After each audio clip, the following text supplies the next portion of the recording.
My great-grandma lived until I was about 10 years old. She was a delightful woman. I enjoyed her cookies and her glumpies and her klatschkis. She was Polish.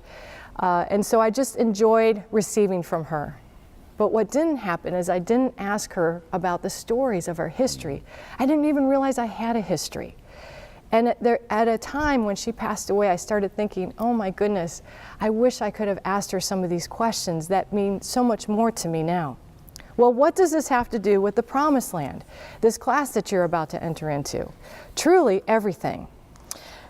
I didn't sit at my grandmother's feet, but when I started studying the Bible inductively, line upon line, starting with the Old Testament, moving in the New Testament, I realized I was sitting at my Lord's feet.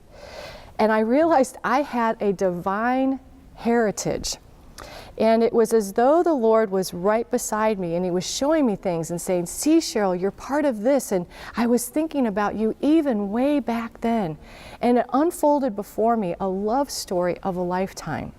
You know, people know that the book of the Bible is two books. You have the Old Testament and you have the New Testament.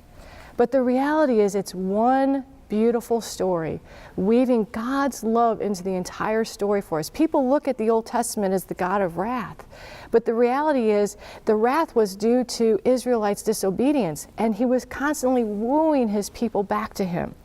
And so He has pursued you and me fiercely through the ages. He wants to have this relationship. It starts in the Old Testament and it continues in the New Testament.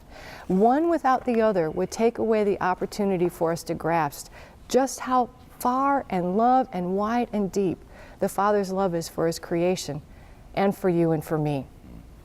And God has been pointing from the very beginning to His Messiah, the promised one, His Son Jesus.